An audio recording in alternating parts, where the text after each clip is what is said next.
Olá pessoal, bem-vindos novamente ao Raízes do Comércio. Meu nome é Elisson Bonfim, presidente da CD Aracaju, e é sempre um prazer. Nesse episódio de hoje, estamos com uma pessoa muito importante para a cidade. Um comerciante nato, trabalhou a vida toda no comércio, investiu muito, foi presidente da CD Aracaju também e foi prefeito de Aracaju também. Converso hoje com João Augusto Gama. Muito prazer, Elisson, estar aqui com você. Cheguei aqui no CDL, isso é como uma volta à casa paterna, como nos poemas antigos, né? Circulei com o Geraldinho, que foi meu companheiro de chapa, de administração, de gestão aqui. Circulei pela reforma muito importante que você está fazendo na CDL e me senti de novo no passado, né? Nos tempos em que, juntamente com seu pai, Gerson, que nós tivemos uma participação muito grande na sociedade sergipana.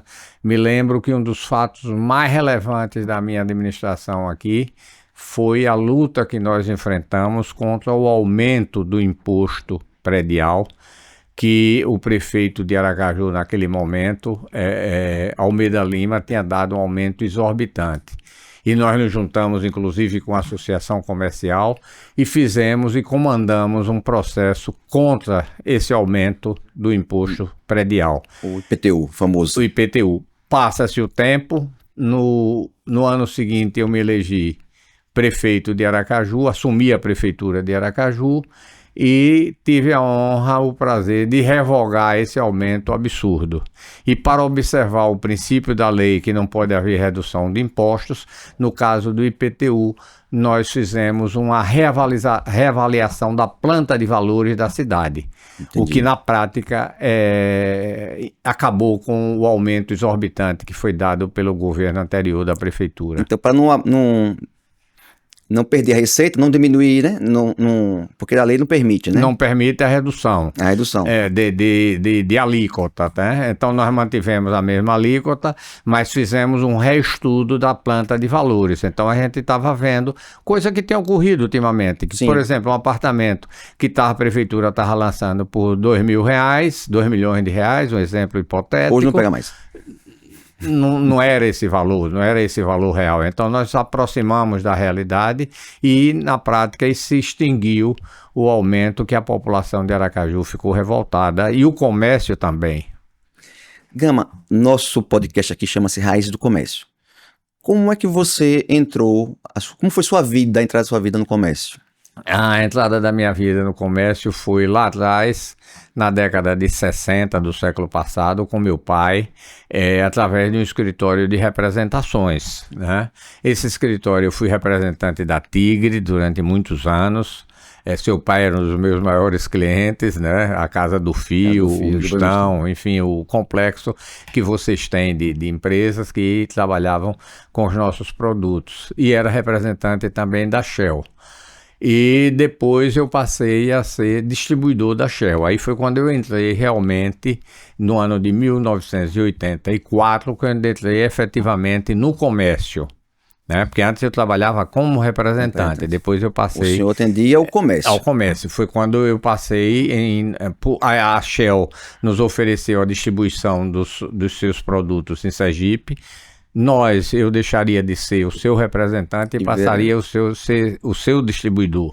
E lhe confesso que naquele momento isso me assustou, né? Porque eu era um representante bem sucedido de vida, estava tudo certo, vendia para as empresas, no fim do mês as empresas me pagavam a minha comissão e a gente ia vida vivendo. Tranquila. E de repente surge esse desafio, né? E isso, lhe confesso, me assustou. E, inclusive, eu cheguei a conversar com alguns amigos, até com o Oviedo, com o senhor Oviedo Teixeira, expus a minha situação. Disse: Oviedo, olha, minha situação é essa, a Shell está me oferecendo isso, ou me indeniza. Ele, com aquele jeito dele, muito sergipano de sujeito, entre nesse negócio. Enquanto o mundo é mundo, o melhor negócio é comprar e vender mercadoria. Ele disse: não é nem produzir. Você viu, eu tenho uma fábrica de sabão, mas a fábrica de sabão, se a venda cair, eu tenho que continuar produzindo. E no comércio, se a venda diminuir, eu reduzo minhas compras. Faça esse negócio.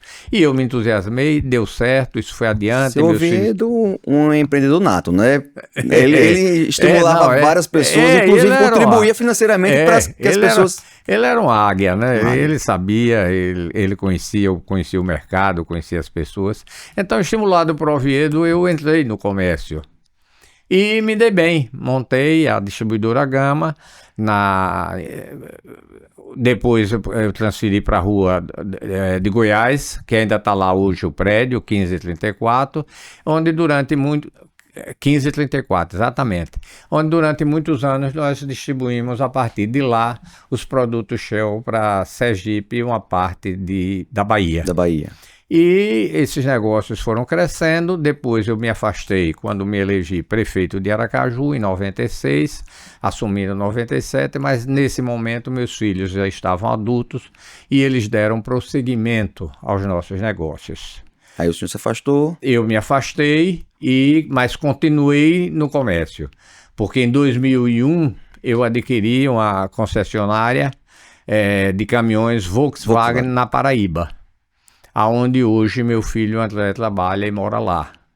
Nós temos uma concessionária... Depois da Volks, caminhões... Depois, em 2007, nós adquirimos do Grupo Maracá a concessionária de veículos Volkswagen Maratá, que foi um negócio que nos surpreendeu, porque no ano seguinte, eu acho que você já se recorda, apesar da sua pouca idade, então, você se lembra que foi o ano que o presidente Lula, naquele momento, lançou um desafio, né, quando houve aquela crise financeira muito grande no mundo, e ele disse que a crise não chegaria, e passou a incentivar as compras das famílias. Foi o da Marolinha? Foi a Marolinha, né, que ele falou. E realmente, no Brasil, naquele momento, foi uma Marolinha. E coincidiu com a nossa compra da Maracá, e nós tivemos um êxito muito grande naquele momento. A empresa se solidificou. Depois veio o Audi. Depois veio o Audi, mas lhe confesso que nesse momento aí já foi a visão dos meus filhos. Já era já com ele. Eu já estava afastado disso, como hoje continuo afastado. Sou sócio deles, né? Participo da empresa, mas não tenho mais nenhuma ingerência. E acho que é justo, né? Só aos 77 anos de idade o senhor não tá muito tinha bem. Sentido, tá? O senhor está muito bem, 77 anos, trabalhando. Tá muito bem. E eu acho que é isso mesmo, trabalhou muito, construiu, conquistou. Tem que passar para os meninos, que já não são tão meninos assim. Que não são tão meninos, que o mais velho tem 52 anos. Então não são tão meninos, mas tem que trabalhar. Como é que surgiu aqui o convite para ser presidente da CDL? Como o senhor conheceu a instituição, né, a Câmara de Dirigentes Lojistas? Olha, eu era associado ao CDL, né? O CDL tinha uma participação muito ativa, muito forte, uma presença muito forte na sociedade sergipana. E eu passei a fazer parte da diretoria de Tadeu Nascimento, depois da diretoria de Max. E quando foi na sucessão de Max, os companheiros da diretoria, inclusive Gerson, seu pai, os companheiros indicaram o meu nome para a presidência. E eu aceitei. Aceitei a presidência, mas não concluí o meu mandato, porque no ano seguinte, em 96, eu fui candidato a prefeito de Aracaju e a legislação exigia o meu afastamento de uma entidade de classe. Deixa eu fazer uma pergunta. Eu fui para o seu discurso de posse, por sinal, foi belíssimo, e ali eu já imaginava assim, eu digo, veja, é um homem que sabe falar o microfone, é um homem que tem conhecimento e que pode defender os interesses de muitas pessoas. E logo depois se candidatou. Como é que surgiu essa ideia? Foi através de Almeida Lima que inspirou a raivinha, a raiva? Não, ao contrário. A minha candidatura, o próprio Almeida Lima se colocou na oposição contra o prefeito. Não, porque ele aumentou o IPTU, né? Exato. Ele aumentou o IPTU, Ele aí aumentou, vou virar prefeito. Aí nesse momento, eu era presidente da CDL e juntamente com outros órgãos de classe, a exemplo da Associação Comercial, que era Manuel Prado Vasconcelos, Sim. Pradinho, nós fizemos uma campanha cerrada, fechada contra o IPTU. Isso porque tem o princípio da anualidade, mas quando foi em maio, eu tive o convite, estava aqui na presidência do CDL, quando fui procurado por Jackson Barreto, que tinha sido meu colega de faculdade. Ele era um ano mais novo do que eu na faculdade, Mas apesar de ser mais velho. Mas conviviam juntos. E de Rosalvo Alexandre, eles vieram aqui na CDL e me convidaram para disputar a eleição. E eu aceitei. Disse eles que ia conversar com minha família, como de fato conversei, e aceitei a eleição. Foi um desafio muito grande, né? A partir daí, nós entramos, eu lhe confesso que Jackson tinha um conhecimento, como tem, um conhecimento enorme da cidade de Aracaju. Muito. Né? E nós começamos, mapeamos a cidade. Sabe o nome de todo mundo, onde mora, a rua, quem é o pai e a mãe. Exatamente. É evidente que nós estamos falando de uma cidade de quase 30 anos atrás, uma cidade bem menor, né? Então nós passamos a fazer caminhadas, né? Visitando as ruas. Isso nós começamos em maio, quando chegaram as convenções partidárias no mês de agosto, nós já tínhamos corrido toda a cidade de Aracaju. Então eu já era uma pessoa conhecida da população. Interessante. Mas é evidente, fica aqui o registro, né, que se não fosse o convite, se não fosse o apoio de Jackson Barreto, eu não teria sido candidato a prefeito de Aracaju. Construíram um grupo, né? Exato, perfeito. Ele convidou o senhor. O senhor é reconhecido por muitos, principalmente para as pessoas que vivem, que trabalham no centro da cidade, com suas obras e com a sua força de vontade para organizar a cidade. Se eu não me engano, o senhor construiu algumas obras lá. Exato. Ficou famoso aí as pessoas. É raro o dia que eu não encontro uma pessoa que fala no mercado de Aracaju, que me procura. Naquele momento, veja só, nós tínhamos um convênio com o governo do estado. E o governo do estado tinha um empréstimo do Banco Interamericano para a reforma dos mercados e a reforma do centro de Aracaju. E nós conveniamos com o governo do estado para participar dessa obra. E o tempo estava passando e eu estava sentindo que esses recursos iam voltar sem ser usados, né? O governador era Albano Franco. Albano era um homem tímido, ele é um homem tímido, eu percebia que ele se ressentia, ele não queria fazer a reforma do centro da cidade com medo das reações, e esse dinheiro ia ser perdido. E no dia 20 de abril de 1999, na véspera do feriado de Tiradentes, eu comuniquei a ele que ia fazer a reforma da cidade. E fizemos. A reação do governador foi se afastar do estado durante 10 dias, né? Para esperar as coisas se acalmarem. Mas graças a Deus tudo deu certo, a reforma está aí, a cidade está melhor, mas eu acho que os mercados, isso aqui fica a visão do comerciante, da vivência de comerciante. Acho que o mercado de Aracaju precisa ser olhado melhor pela prefeitura de Aracaju, inclusive pela a prefeita que vai assumir.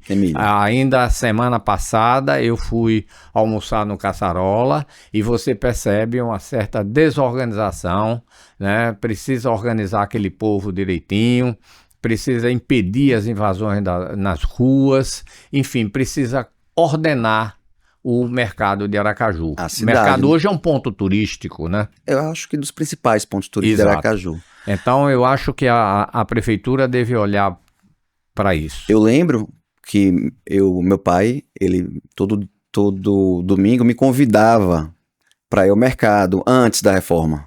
E eu lembro como era o mercado antes da reforma. né? Um ambiente muito sujo.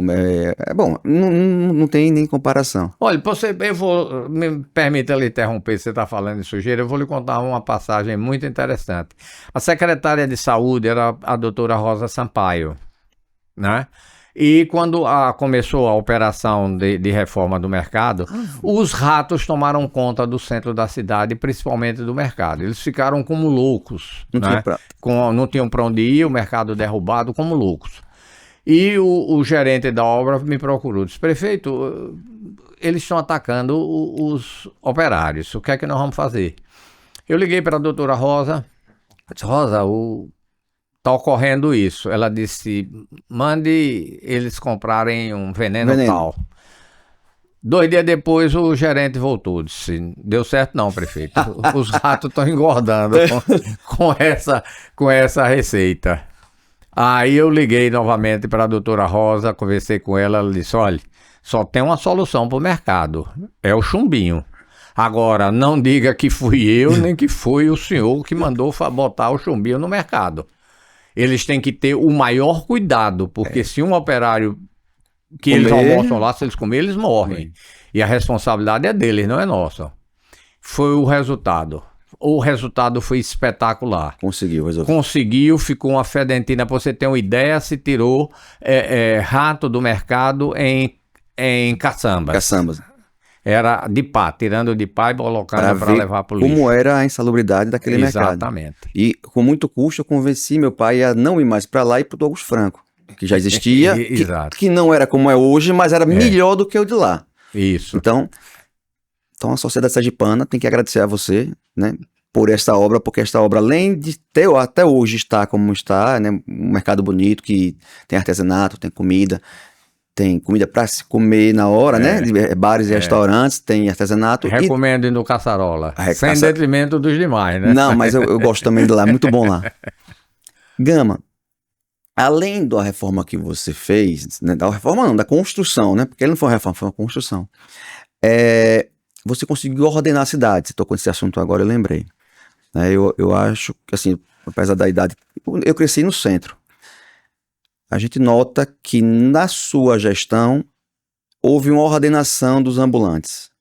Isso. Você acha, vou chamar de você, viu? Você acha que hoje é possível fazer isso? Porque a gente conversa, a gente como uma instituição de classe, né, defende o comerciante. Toda vez que a gente fala sobre ambulante, a gente não é contra ambulante, mas a gente necessita de uma ordenação e a gente não observa isso. Quando a gente fala com os candidatos, todos os anos a gente fala com os candidatos, faz uma relação de propostas e acolhe o que eles pretendem fazer. A gente nota com dificuldade, a gente nota que eles não têm essa ou tem um medo de tomar uma posição e ter uma rejeição. Você acha que hoje seria possível uma reorganização do mercado? Seria sim. Então, por favor... Se pode encontrar áreas... Por exemplo, tem ali junto do terminal, entre a antiga fábrica Sergipe Industrial e o terminal, tem uma área que pode ser... é um estacionamento que é pouco usado hoje. Que é pouco usado, que pode servir para colocar o ambulante. O ambulante pode continuar nas suas calçadas, mas desde que ordenado. Não pode fechar a calçada, não pode impedir que que o cadeirante ande. Não, o cadeirante não consegue andar. Então, se você chegar em qualquer... O carro não consegue andar hoje ali. Você chega em qualquer cidade do mundo, Roma, verão, os restaurantes botam nas calçadas os bares e a mesa, as cadeira. mesas e tudo. Quando é no fim do dia, retira. Quer dizer, a questão é de ordenamento. Agora, o que não pode é permitir que a privatização do que é público. Sim. Isso é que não pode ocorrer. Agora, a utilização do espaço público ordenadamente pode ser feita, sim. A gente nota se faz no mundo inteiro. A gente nota uma grande dificuldade de um posicionamento mais firme. Não, eu vou resolver. Não, fala, não, vamos tentar resolver, vamos conversar com todo mundo. E essa história de conversar com todo mundo nunca se resolve, porque o centro, por exemplo, você esteve no Caçarola agora, você se achou confortável em andar ali na rua? Você conseguiu passar com o seu carro com tranquilidade? É complicado. É complicado, é muito complicado. Então, É possível fazer? Claro, é preciso decisão de fazer. Como Decisão. como É teve... uma meta, olha, eu vou ordenar o centro da cidade. Se não tiver a decisão, não faz. Se ficar ouvindo as pessoas, não faz. Tem que ter, Tem que ter decisão. decisão. Quando... Não precisa violência, não precisa nada disso, não. Quando o senhor foi para Albano e falou, eu vou fazer o mercado, foi uma decisão. Claro. Claro, já estava decidido. Essa decisão teve um peso negativo, mas hoje, né, foi avaliado, né, os prós e contras, foi tomada a decisão e hoje a gente colhe os frutos. Você lembra, você é jovem, mas deve se lembrar da Rua de Santa Rosa. Sim. Né? Da Avenida Otônio Eudória, que era o Paraguaizinho, um lado era ocupado, né? A Santa Rosa era fechada, e né? o outro, só tinha um lado fechado e o outro lado nós tiramos, hoje o trânsito né, funciona. Flui. Teve uma experiência muito interessante que eu vi depois de um dirigente da SMTT que me sucedeu quando eu saí da prefeitura, que nós implantamos o parquímetro em Aracaju. Sim. E o parquímetro foi uma grande solução, uma solução usada no mundo inteiro. Exatamente. E o que é que ocorreu aqui? Lamentavelmente, as administrações do PT foram restringindo a área de ação do parquímetro. Diminuindo, o que tornou a operação inviável financeiramente. E aí? E eu vi de um dirigente da SMTT, um amigo meu, me dizendo, Gama, essa solução de parquímetro é a solução do século XX, não é solução do século XXI, não. Eu disse, mas como, companheiro? Se você chega em qualquer cidade do mundo civilizada, do primeiro mundo, tem parquímetro. Exatamente. Eu cheguei a tirar fotos em viagem da Europa para ir mandar para ele Miami, todo lugar canto tem parquímetro. Né? Mas, lamentavelmente, houve demagogia, eu não posso negar isso, por parte do PT, e eles acabaram inviabilizando a operação do parquímetro em Aracaju. Para as pessoas entenderem, a solução do parquímetro é porque, normalmente, o que acontece hoje no centro, se eu estiver errado, me corrija. A pessoa chega cedo lá, 8 horas para trabalhar, ele para o carro num local, vamos dizer, um local privilegiado, porque ele chega primeiro que todo mundo, chega às 7h30, 7h40, para num local bom para ele. E as pessoas que vão consumir, quando chegam no centro, não tem onde parar. É verdade. E o parquímetro é uma solução, porque a pessoa que trabalha todos os dias, mesmo sendo um valor baixo, hoje seria o quê? R$1,50, R$2 a hora, né? A pessoa não iria pagar esse valor, então ele iria parar num local mais distante e cederia essa vaga para uma pessoa que quer comprar. Não seria isso? É verdade. Então, e para você ter uma ideia, naquele momento, quando nós fizemos essa reforma na Avenida Otônio Eudória, que era onde tinha o Paraguaizinho, que ficava de frente às lojas, eu vi e fiquei muito triste que eu vi de um colega nosso, um comerciante, disse, não, agora a gente precisa ser compensado. Eu gostaria de ter um estacionamento privativo para minha loja, para o meu carro. Eu disse, mas como, companheiro? Esse estacionamento que nós estamos fazendo é para o seu cliente, não é para você. Você vai continuar botando o seu carro onde você bota. Agora, o seu cliente que não está indo lá porque não estaciona, ou que está indo pouco, ele vai usufruir do... É um pensamento pequeno, né? Pequeno. Porque ele não está pensando no benefício que ele vai causar para ele próprio. Exato. Olha, para contornar essa situação, eu trouxe aqui no CDL, era o prefeito, trouxe aqui no CDL uma das maiores autoridades em transporte público no Brasil, chamado Ayrton Brasiliense, para discutir com os companheiros lojistas a implantação do parquímetro. Explicar os Aí saíram benefícios. todos depois convencidos, mas a tendência era que era preciso me compensar. Eu tive a minha porta ocupada durante muito tempo e agora eu preciso de que esse espaço seja meu. Mas não é. Né? Tem que ser... Acho que quem vive do comércio tem que vender para o cliente, né? É claro, é uma visão muito pequena, mas houve esse caso. E CDL, como é que foi aqui o seu seu mandato? Foi curto, né? Foi, eu não cheguei a completar o tempo. Fez realizações. Porque eu tive, em razão da legislação, eu tive de me afastar para fazer a campanha Foi de 2 anos? 96, 2 anos. 1 ano e alguns meses, né? Até o mês de maio. Aí teve que se afastar. E foi uma experiência muito boa, até porque politicamente todos os companheiros da CDL, se envolveram na minha campanha. Eu tive o apoio moral, apoio financeiro, apoio de todas as maneiras. As pessoas, os colegas aqui se envolveram, acreditaram no meu projeto e a CDL foi importantíssima na minha eleição para prefeito de Aracaju. Que bom que a CDL pôde ajudar, né? Hoje tem umas diretrizes da CDL que não permite que a gente mais participe de campanha política. Não, mas veja, a participação não era do da CDL, né? Era dos empresários. Dos empresários. O empresariado se envolveu. Né? Ele entendeu que era a hora de um empresário assumir a prefeitura de Aracaju. Mas o nome CDL não, mas todos os companheiros da CDL naquele momento entraram na nonossa campanha. A cidade ganhou muito com você.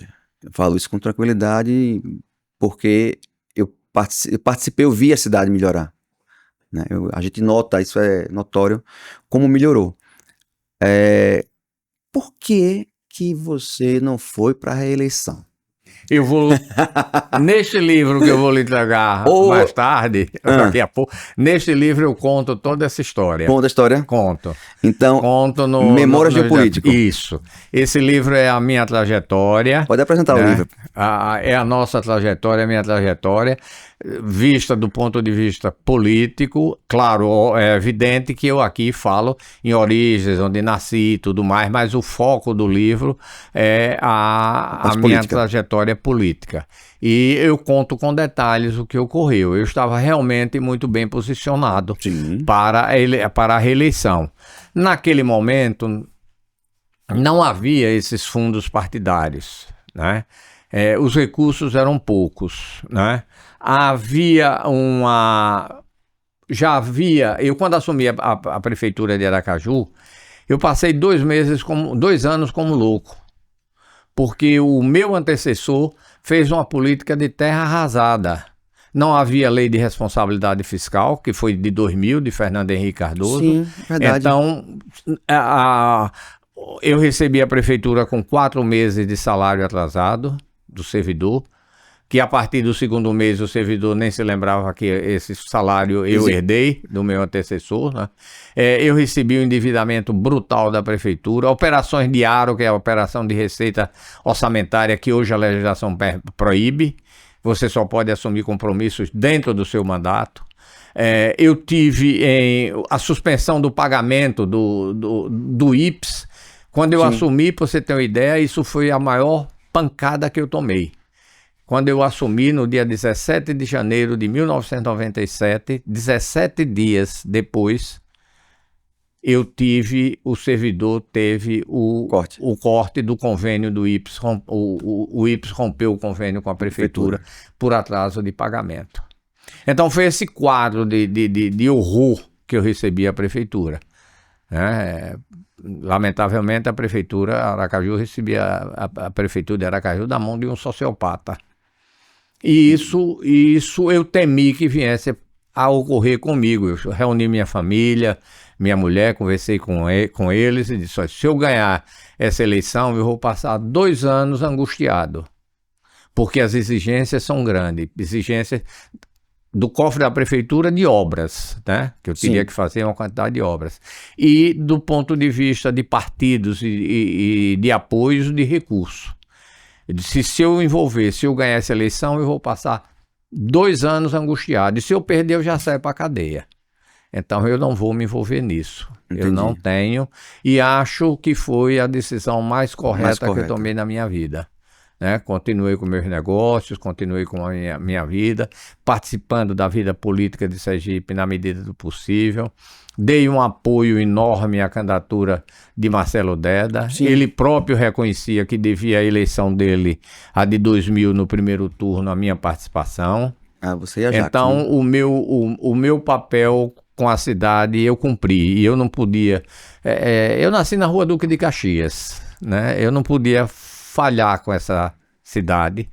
Eu não podia deixar, como prefeito, manchar toda uma história que eu tinha de vida. Então, eu tinha que cuidar da minha imagem, do meu nome, e não queria me envolver nisso. Então, o homem, quando é sábio, ele sabe a hora de entrar e a hora de sair. É evidente, é evidente. Porque às vezes a pessoa não sabe a hora de sair, e quando sai já é tarde demais. É muito comum você ver aí o político fica velho e coisa e não percebe que vem novas gerações. Que passou, né? Então, as coisas acontecem, vão mudando e Exato. Ele ainda acha que ele tem aquela coisa que tinha no passado. O mundo é dinâmico. Exatamente. Gama, queria agradecer o seu livro, João Augusto Gama, Memórias de um Político, um livro interessantíssimo também, vou ler. E espero que você faça a crítica. Vou fazer a crítica, sim. Obrigado ele me deu 2 livros, né? Um para mim e um para minha mãe. Minha mãe vou passar para ela. Então, se você quer saber a história toda de Gama, dos detalhes sobre a parte política, esse é o livro, tá bom? Olha, esse livro, eu gostaria de fazer uma observação. Esse livro, a receita desse livro é toda ela destinada ao SAMI, que é uma entidade muito séria, uma entidade muito importante, que cuida de 60 idosos em Aracaju. Ele vai estar a partir de amanhã, a partir de amanhã 28, na livraria Escariz. Certo. Então, toda essa receita... Já está na Escariz, já. Eu não tenho absolutamente nenhuma participação nela. É toda do SAMI. Então, você pagou o livro... Isso. E está doando tudo para o SAMI. O SAMI. Então, além de ser um livro que é muito curioso pelo conteúdo, é uma ajuda, né, filantrópica, né? Exatamente. Dá um presentinho aqui para você também, uma canetinha do CDL. Adoro caneta e principalmente do CDL. Muito obrigado. Para não esquecer a gente nunca. Gente, o CDL é inesquecível. O CDL é parte da minha vida e uma parte muito importante. Que bom. Passei aqui os momentos mais agradáveis possíveis, né? Conferências, debates, almoços. Viagem, almoço. Fiz viagens deliciosas com seu pai. Seu pai era um companheiro extraordinário. Esse era um companheiro extraordinário de viagem. Poxa, de fazer brincadeira. Vamos voltar, em breve vamos ter almoços aqui, vamos trazer os ex-presidentes para poder confraternizar. Estou sentindo que você está procurando dinamizar a entidade. Temos que fazer isso, Sucesso. Temos que renovar. Pessoal, conversamos hoje aqui com o João Augusto Gama, né, ex-prefeito de Aracaju, ex-presidente da cidade de Aracaju, pai, né, avô, e uma pessoa maravilhosa, um papo muito bom, muito conhecimento e falando com transparência tudo que ocorreu na época que ele foi prefeito. João, pode agradecer aqui, fique à vontade. Desejo sucesso na sua administração, desejo sucesso ao CDL. A CDL faz parte do panorama de Aracaju, da sua cidade, pela sua luta, pelo que ela enfrentou nas diversas campanhas contra impostos, contra o abuso do poder público e também apoiando as grandes iniciativas. O CDL é importante na vida de Aracaju. Bom, gente, obrigado por ter assistido o Raízes do Comércio. Lembrando que se inscreva no nosso canal CDL_Aju no YouTube e no Spotify. E todas as terças-feiras, às 8 horas, um episódio novo para você. Até lá!